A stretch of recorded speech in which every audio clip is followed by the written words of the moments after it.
हिंदी में यूपीएससी की तैयारी से संबंधित प्रोग्राम्स को देखने के लिए सब्सक्राइब करें study IQIAS Hindi. Nobel prize 2025 announce कर दिए गए हैं और जितने भी उम्मीदवार थे उन सब के नाम हमारे सामने आ गए हैं।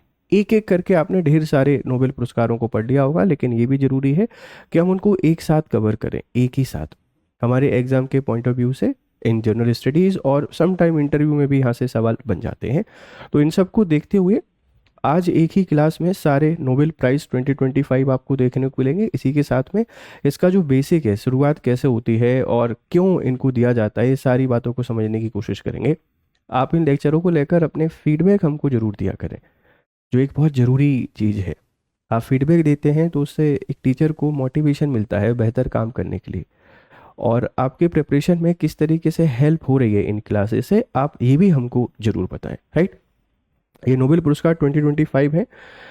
ये टेलीग्राम चैनल है आपका, आप इसको ज्वाइन कर सकते हैं। यहाँ जो PDF है, ये PDF और PDF के साथ में जो नोट्स हैं वो नोट्स आपको मिल जाते हैं। PDF नोट्स और जो अपडेट है, ये अपडेट यहाँ आपको मिलती है।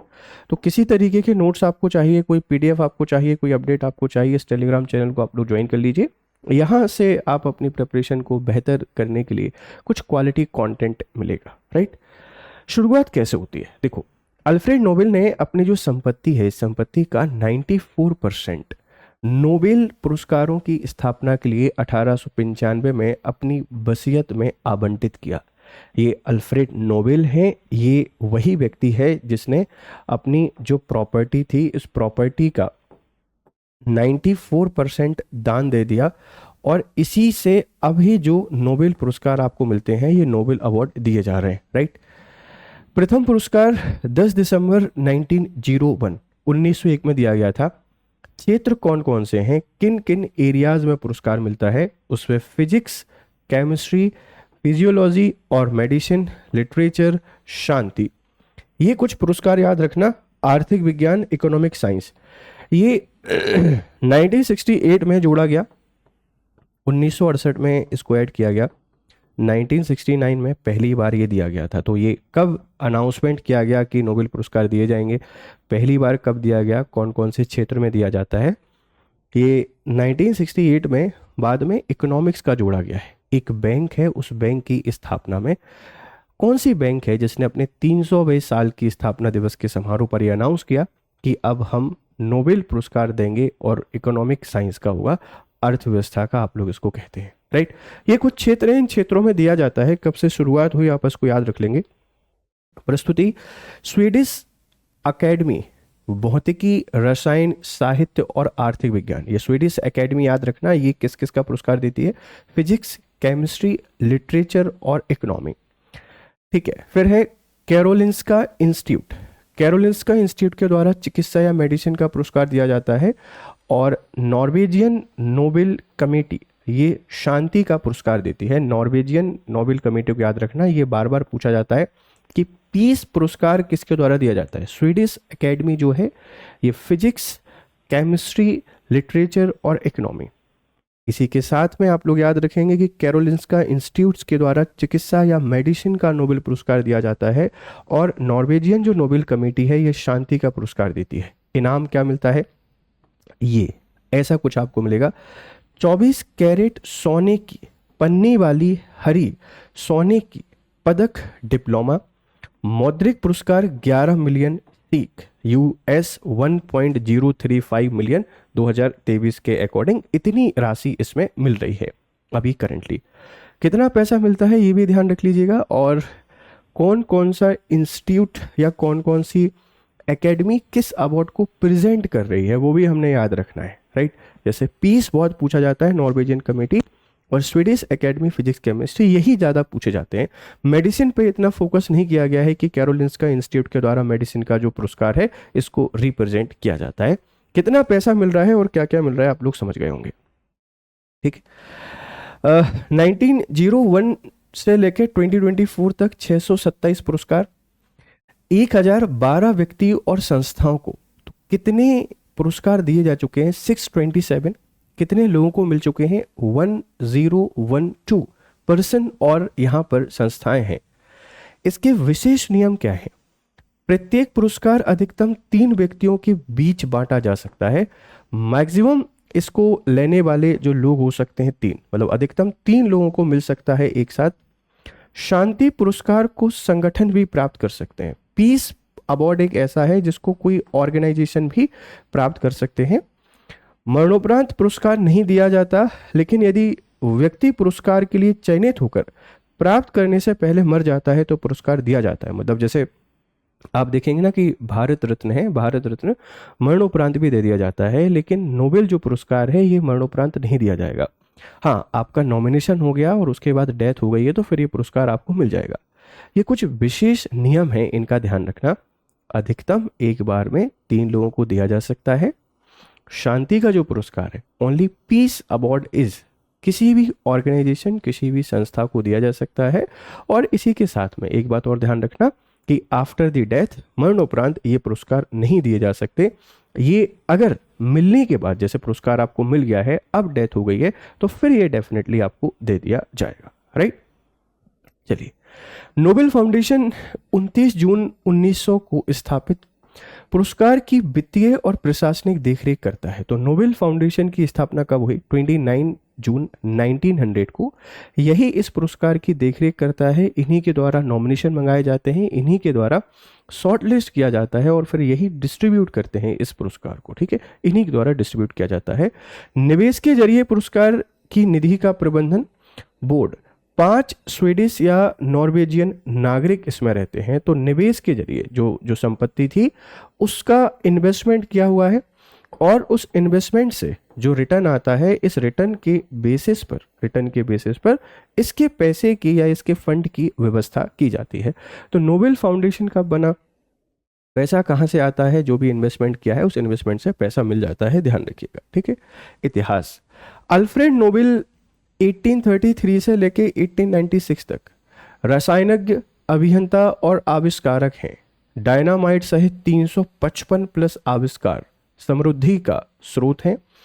1888 में अपनी मृत्यु लेख पढ़ने के बाद वसीयत बनाने की प्रेरणा, है ना, इन्होंने अपनी वसीयत बना दी और फिर ये चले जाते हैं। इसके बाद नोबेल पुरस्कार 1901 से मिलना शुरू होते हैं। तो अल्फ्रेड नोबेल क्या थे, क्या काम करते थे, क्या आविष्कार किया?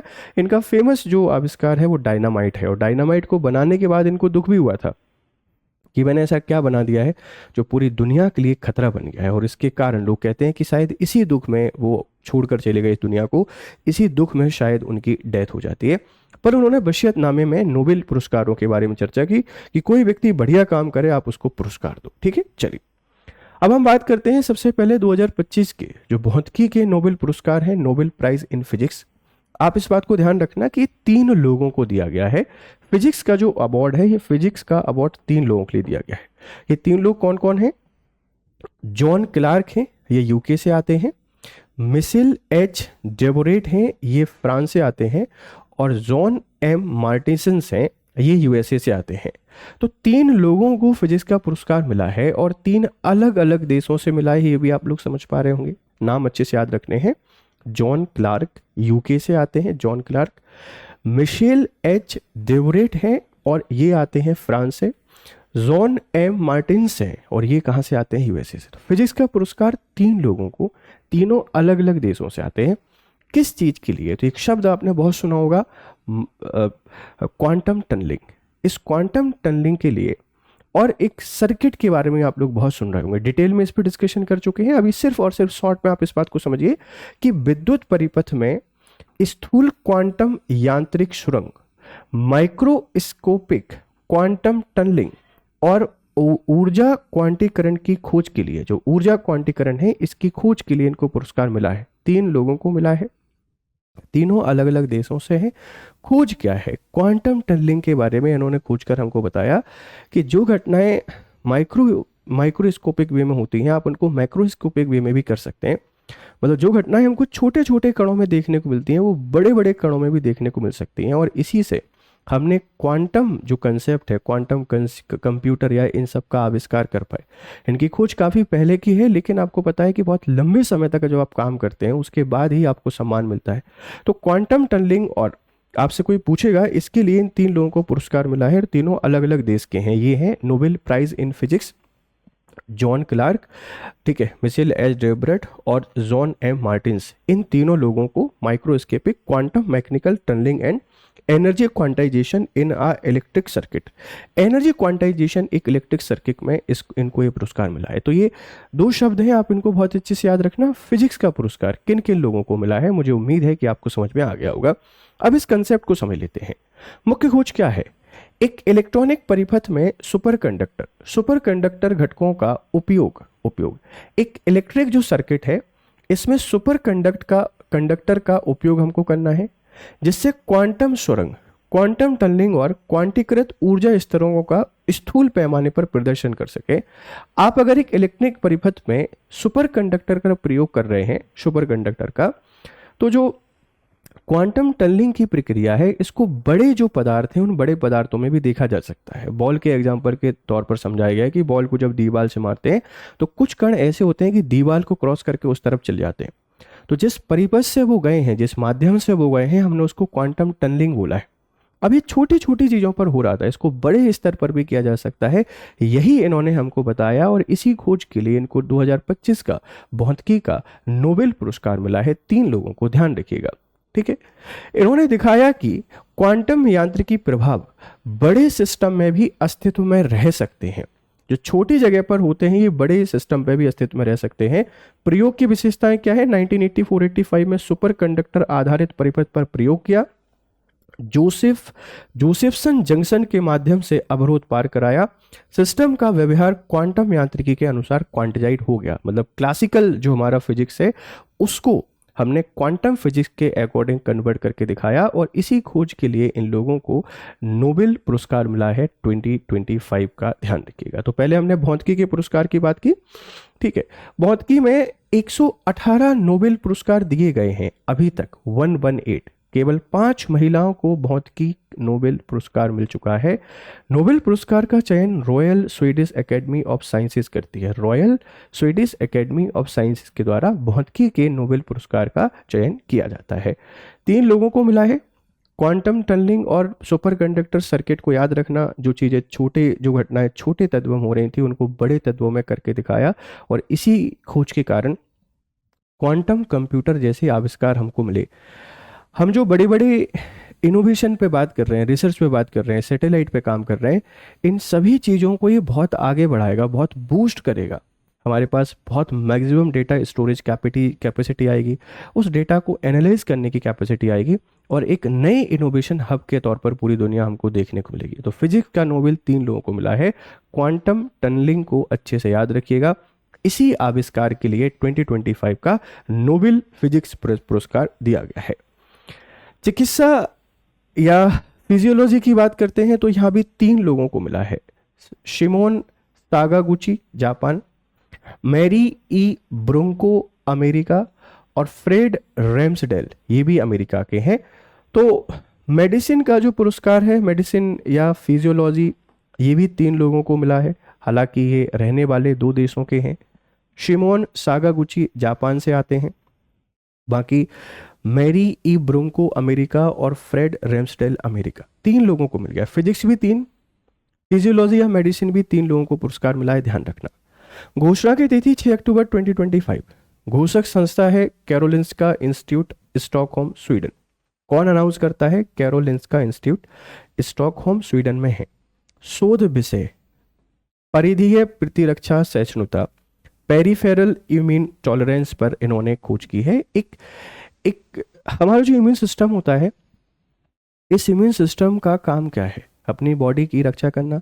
कोई भी फंजाई, कोई भी बैक्टीरिया, कोई भी वायरस आता है, मतलब रोग प्रतिरोधक क्षमता को बढ़ाने का काम है इम्यून सिस्टम का। अब जब हम बीमार हैं तब तो इम्यून सिस्टम अच्छे से काम कर रहा है, हमारी रक्षा कर रहा है, लेकिन हम बीमार नहीं हैं। अगर तब भी इम्यून सिस्टम काम करना शुरू कर दे तो फिर दिक्कत हो जाएगी, परेशानी हो जाएगी। तो इन्होंने हमको बताया कि हमारी बॉडी में कुछ ऐसा है जो इम्यून सिस्टम को एक्टिव और ऑन और ऑफ रखने का काम करता है। और इसी खोज के लिए, इसी रिसर्च के लिए इनको मेडिसिन या फिजियोलॉजी का नोबेल 2025 दिया गया है। 3 लोग हैं, नाम याद रख लेंगे बहुत अच्छे से। एक तो सिमोन सागागुची हैं, कोई दिक्कत ही नहीं है, मैरी ई ब्रोंको हैं और फ्रेड रैम्सडेल हैं। आप इसका नाम याद रखिए, पेरिफेरल इम्यून टॉलरेंस, है ना। इनके द्वारा सेल्स की खोज की गई जिसको ट्रैग सेल बोला गया है, ट्रैग सेल। और ट्रैग सेल एक ऐसी सेल है जो हमारे इम्यून जो सिस्टम है, इस पूरे इम्यून सिस्टम को ऑन और ऑफ रखने का काम करती। चालू और बंद कैसे होगा, इसी के द्वारा किया जाता है। और इस ट्रैग सेल को बनाने वाला एक जीन है, एक जीन है, ठीक है। उस जीन के बारे में भी, मतलब एक जीन और इस ट्रैग सेल के बारे में इन लोगों ने बताया कि जीन क्या कर रहा है, मतलब ये ट्रैग सेल बन किससे रही है, इसको बनाने वाला जीन क्या है। और इसी खोज के लिए इनको केमिस्ट्री का, सॉरी, इसी खोज के लिए इनको जो मेडिसिन है या फिजियोलॉजी है, इसका नोबेल पुरस्कार 2025 मिला है। चलिए, ये है the Nobel prize in physiology और मेडिसिन। मैरी ई ब्रुंकाई है, फ्रेड रैमस्टेल हैं और सिमोन सागागुची हैं, for their discoveries concerning peripheral immune tolerance. इनके लिए ये पुरस्कार मिला है। हमने इन शॉर्ट आपको बता दिया है कि ट्रैग सेल की खोज के लिए एक ऐसी सेल, एक ऐसी कोशिका जो इम्यून सिस्टम को बंद और चालू करने में इंपॉर्टेंट रोल प्ले करती है। क्या है ये, देख लेते हैं। इनकी मुख्य खोज क्या है, नियामक टी कोशिकाएं, रेगुलेटरी टी सेल्स, जिसको ट्रैग्स भी कहा जाता है, की पहचान जो प्रतिरक्षा प्रणाली को अपने ही शरीर की कोशिकाओं पर हमला करने से रोकती है। जो ट्रैग सेल्स हैं ये प्रतिरक्षा प्रणाली को अपने ही शरीर पर हमला करने से रोकती हैं। इम्यून सिस्टम का काम क्या है, बॉडी की रक्षा करना। बैक्टीरिया वायरस नहीं मिल रहे हैं तो हमारे किसी भी टिश्यू पे अटैक कर सकता है, किसी भी ऊतक को मार सकता है, उससे तो लॉस हो जाएगा ना, हमको ही लॉस हो जाएगा, हमारी तबीयत और खराब हो जाएगी। तो इन सबसे बचाए रखने का जो काम करता है वो ट्रैग सेल्स करती है। और ये हमको किसने बताया है, इन तीनों लोगों ने बताया है। यह शोध स्वयं प्रतिरक्षित रोगों, है ना, ऑटो इम्यून डिजीज की रोकथाम और उपचार में अहम साबित हुआ है। मतलब जो ऑटो इम्यून डिजीज हो जाती हैं, स्व आपके प्रतिरक्षी बीमारियां हो जाती हैं, उनकी खोज और उनसे बचाव में इंपॉर्टेंट रोल प्ले करता है। कि कभी कभी ऑटो इम्यून डिजीज भी हो जाती है। ये क्यों हो रही है, क्योंकि ट्रैग सेल सही से काम नहीं कर रहा है। मतलब ट्रैग सेल को बनाने वाले जो जीन है उसमें कुछ प्रॉब्लम या कोई परेशानी हमको देखने को मिल रही है, शायद इसीलिए सही से काम नहीं कर रही है। तो इनको पहचानने में ये इंपॉर्टेंट रोल प्ले करता है, ध्यान रखिएगा। नोबेल साहित्य पुरस्कार विजेता हंगरी के प्रसिद्ध लेखक लास्लो क्रास्नाहोरकाई हैं। इनका जो पुरस्कार है क्यों दिया गया है, उनकी गहन चिंतनशील और दार्शनिक रचनाएं जो मानव अस्तित्व की जटिलताओं को अद्भुत संवेदना और सौंदर्य के साथ व्यक्त करती हैं। एक ऐसे लेखक जो हंगरी के हैं, इन्होंने मानव सभ्यता से जुड़ी जो कॉम्प्लिकेशंस हैं, जटिलताएं हैं, इनको बहुत ही सुंदर तरीके से समझाने की कोशिश की है। और इनके इस काम के लिए ये पुरस्कार मिला है। इनकी कुछ रचनाएं हैं, जैसे स्टैन टेंगो की हम लोग बात करते हैं, है ना, स्टैन टेंगो, द मेलिनकोली रेजिस्टेंस की बात करेंगे। ऐसी इनकी कुछ रचनाएं हैं और भी कई सारी रचनाएं हैं जिनके लिए इनको नोबेल पुरस्कार मिला है। तो आपने इतना याद रखना है कि हंगरी के लेखक हैं, इनका नाम आप लोग याद रख लेंगे, जिनको लिटरेचर या साहित्य का नोबेल पुरस्कार 2025 मिला है। ये है लास्लो क्रास्नोहोरकाई, नोबेल पुरस्कार साहित्य का 2025। हालांकि ये जो मैन बुकर पुरस्कार है उसके भी विजेता हैं 2015 के, ठीक है।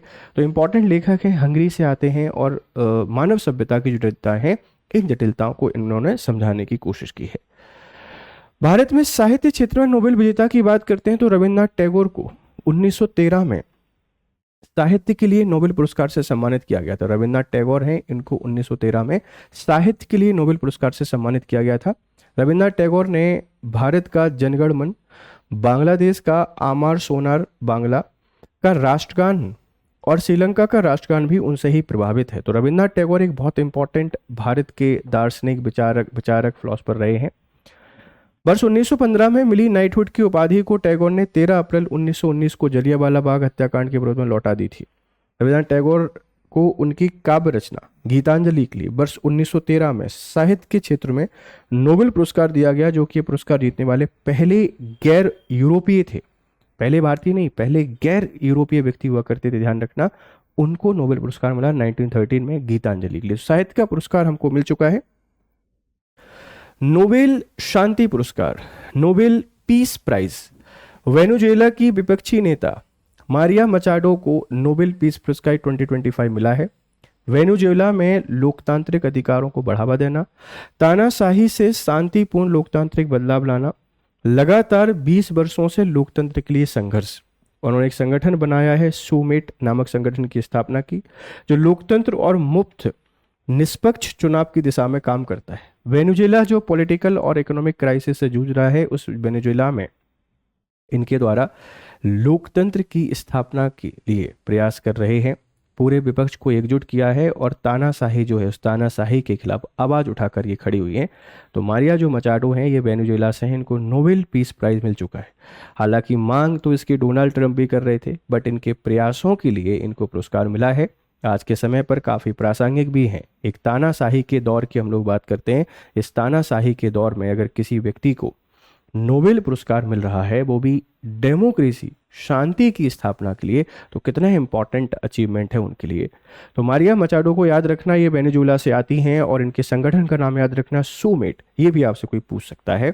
ये हैं द नोबेल पीस प्राइज 2025 की मारिया कोरिना मचाडो। ये कहाँ से आती हैं? वेनेजुएला से। डेमोक्रेसी की लड़ाई के लिए इनको पुरस्कार मिल गया है। नोबेल समिति का दृष्टिकोण क्या था कि वर्तमान समय में जब दुनिया में तानाशाही बढ़ रही है, लोकतंत्र कमजोर हो रहा है, ऐसे बहादुर लोगों की हिम्मत उम्मीद जगाती है। लोकतंत्र ही स्थायी शांति की शर्त है। अब अगर परमानेंट पीस लेके आते हैं तो डेमोक्रेसी एक उसका कारण हो सकता है। ऐसे लोगों को सम्मान देना जरूरी है जो हिंसा और डर के खिलाफ खड़े होते हैं। अमेरिकी राष्ट्रपति डोनाल्ड ट्रंप कई महीनों तक पुरस्कार के दावेदार रहे, लेकिन नोबेल समिति ने उन्हें नहीं चुना है। तो ये इंपॉर्टेंट पुरस्कार है नोबेल पीस, क्योंकि बहुत चर्चा में रहा है 2025 में। आप इसको प्लीज अच्छे से याद रखिएगा। रसायन विज्ञान नोबेल पुरस्कार 2025 royal Swedish academy of sciences ने वर्ष 2025 का रसायन विज्ञान का नोबेल पुरस्कार सुसुमो कितागावा जापान, रिचर्ड रॉबसन ऑस्ट्रेलिया और उमर यागी अमेरिका को प्रदान किया है। ये जो पुरस्कार हैं ये 3 लोगों को दिया गया है। केमिस्ट्री का भी फिर 3 लोगों को दिया गया है, ध्यान रखना, इसमें नाम याद रखना। सुसुमो कितागावा ये जापान के हैं, रिचर्ड रॉबसन ऑस्ट्रेलिया के हैं और उमर यागी अमेरिका, इन 3 लोगों को। तो फिजिक्स जैसी सिमिलरिटी होगी केमिस्ट्री में, ये भी 3 लोगों को दिया गया है और 3 डिफरेंट कंट्री से आते हैं, 3 डिफरेंट कंट्री से।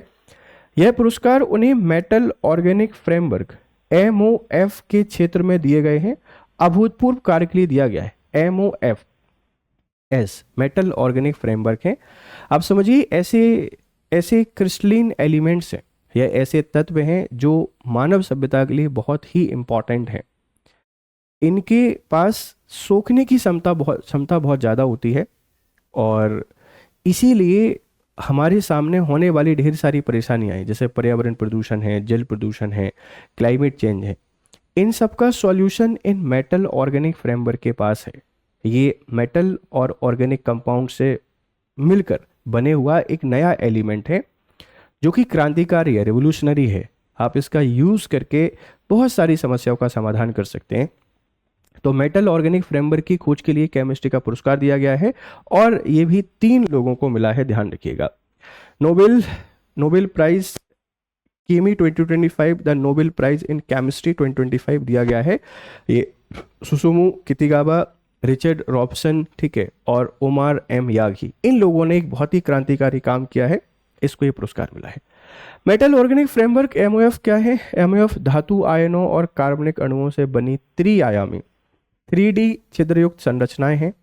ये संरचनाएं गैसों और रसायनों को फंसाने, संग्रहित करने और फिल्टर करने में सक्षम है। ये संरचनाएं होती हैं गैसों और रसायनों को फंसाने, संग्रहित करने और फिल्टर करने में सक्षम होती हैं, ध्यान रखिएगा, ये बहुत इंपॉर्टेंट है।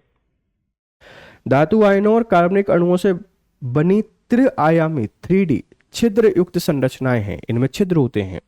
ये संरचनाएं गैसों और रसायनों को फंसाने, संग्रहित करने और फिल्टर करने में सक्षम है, काफी सक्षम है, इस बात को ध्यान रखिएगा, और इसीलिए इनको बनाया गया है। मेटल ऑर्गेनिक फ्रेमवर्क के महत्व क्या है? जल संचयन में, रेगिस्तानी हवा से पानी निकालने में सक्षम है, ये ध्यान रखना, जल संचयन में। कार्बन शोषण में CO2 को आकर्षित व संग्रहित करने में सहायक है। विषैली गैसों का भंडारण, हानिकारक रसायनों को सुरक्षित रूप से कैप्चर करना। विशिष्ट रासायनिक प्रतिक्रियाएं, MOF को विभिन्न रासायनिक प्रतिक्रियाओं के अनुरूप अनुकूलित किया जा सकता है। हर समस्या का समाधान इनके पास हमको मिल सकता है, मेटल ऑर्गेनिक फ्रेमवर्क के पास। हाइड्रोजन ईंधन को बनाने में हेल्प करेंगी, क्लाइमेट चेंज से लड़ने में हमारी हेल्प करेंगी, पानी की समस्या को सुलझाने में मदद करेंगी। ढेर सारे हेल्पफुल हैं ये मेटल ऑर्गेनिक फ्रेमवर्क, ध्यान रखिएगा। 2025 का अर्थशास्त्र में नोबेल पुरस्कार, इस घोषणा की तिथि है 13 अक्टूबर 2025। Royal Swedish academy of sciences Stockholm के द्वारा 1.2 मिलियन अमेरिकी डॉलर यहाँ पर दिया गया है, लगभग 11 मिलियन स्वीडिश क्रोनर। जो स्वीडिश क्रोनर है ये 11 मिलियन के आसपास यहाँ पर दिए गए हैं 13 अक्टूबर को। और सबसे लास्ट जो पुरस्कार है ये इकोनॉमी का ही दिया जाता है। पुरस्कार विजेता है Joel Mokyr, North Western University Illinois America के, Philippe Aghion, College de France एवं इंसीड पेरिस फ्रांस तथा London School of Economics UK से, पीटर हॉबिट ये Brown University Rhode Island America. तो फिर ये 2 अमेरिकी और एक यूके के जो हमारे इकोनॉमिस्ट हैं इनको पुरस्कार दिया गया है अर्थशास्त्र का। ठीक है, इन लोगों ने क्या किया है एक बार आप ये भी देख लीजिए। 3 अर्थशास्त्रियों को नवाचार, इनोवेशन और रचनात्मक विनाश, क्रिएटिव डिस्ट्रक्शन की अवधारणा पर उनके अग्रणी शोध के लिए सम्मानित किया गया है। रचनात्मक विनाश, क्रिएटिव डिस्ट्रक्शन एक वर्ड है, इनोवेशन। उन्होंने ये कहा है कि कंपटीशन जो है, इस कंपटीशन में जो सबसे इंपॉर्टेंट रोल प्ले करते हैं ये इनोवेशन और क्रिएटिविटी है। उनके कार्य ने दिखाया है कि तकनीकी नवाचार और प्रतिस्पर्धा किस प्रकार दीर्घकालिक आर्थिक विकास के प्रमुख कारक हैं। मतलब आर्थिक विकास में 2 इंपॉर्टेंट कंपोनेंट पे बात कर रहे हैं, एक तो इनोवेशन की बात कर रहे हैं, इनोवेशन, और इसी के साथ में कंपटीशन। सिंपल सी बात है, आप अगर ग्रो करना चाहते हैं, कुछ बेहतर बनना चाहते हैं, तो आपके पास 2 चीज़ें होना बहुत ज़रूरी है। एक तो इनोवेटिव होना चाहिए आपको, इनोवेटिव होने के साथ में दूसरा आपके पास प्रतिस्पर्धा होनी चाहिए। अगर ये है तो ये आर्थिक विकास के बहुत बड़े फैक्टर के तौर पर काम करेंगे आने वाले टाइम में। इनकी थ्योरी जोसेफ शुम्पीटर है ना कि क्रिएटिव डिस्ट्रक्शन की अवधारणा को आधुनिक संदर्भ में विस्तार देती है, जिसमें नई तकनीकें पुरानी प्रणालियों को प्रतिस्थापित कर आर्थिक प्रगति को गति देती हैं। जो क्रिएटिव डिस्ट्रक्शन की अवधारणा है ये जोसेफ शुम्पीटर के कंसेप्ट को बढ़ावा देती हैं। ये कहते हैं कि नया जो आविष्कार है ये पुरानी तकनीक को रिप्लेस करेगा और पुरानी तकनीक को रिप्लेस करके इकोनॉमिक ग्रोथ को बढ़ावा देगा। तो एक इम्पॉर्टेंट काम है, इम्पॉर्टेंट खोज है, और इसी के लिए इनको जो इकोनॉमिक्स है, इस इकोनॉमिक्स का नोबेल पुरस्कार 2025 दिया गया है। ये मेरा टेलीग्राम चैनल है, आप इसको यहाँ पर ज्वाइन कर सकते हैं। यहाँ PDF आपको मिल जाएगा, अपडेट आपको मिल जाएंगी, और ये नोबेल पुरस्कार 2025 हमने आपसे डिस्कस किया है। अब आप लोगों से मेरे 2 सवाल हैं। पहला सवाल तो ये है, आपको बताना है कि टोटल कितने भारतीय ऐसे हैं जिन भारतीयों को नोबेल पुरस्कार मिला है ना? कितने भारतीय हैं जिनको नोबेल पुरस्कार मिला है, और फर्स्ट किसको मिला था और लास्ट किसको मिला था? ये 2 सवालों के जवाब आपने कमेंट बॉक्स में मुझको देने। और थोड़ा सॉरी फॉर दैट, थोड़ा बहुत कभी कभी जैसे ये कुछ वर्ड्स ऐसे होते हैं कि वो अजीब से प्रोनाउंसिएशन होते हैं, उनको लेकर कभी कभी दिक्कत हो जाती है, तो उसके लिए माफ़ करिएगा। चलिए फिर मिलते हैं आपसे दूसरी किसी क्लास में, तब तक आप लोग खुश रहें, मस्त रहें। Have a nice day, good day to all. Hindi में UPSC की तैयारी से संबंधित प्रोग्राम्स को देखने के लिए सब्सक्राइब करें स्टडी IQ IAS हिंदी।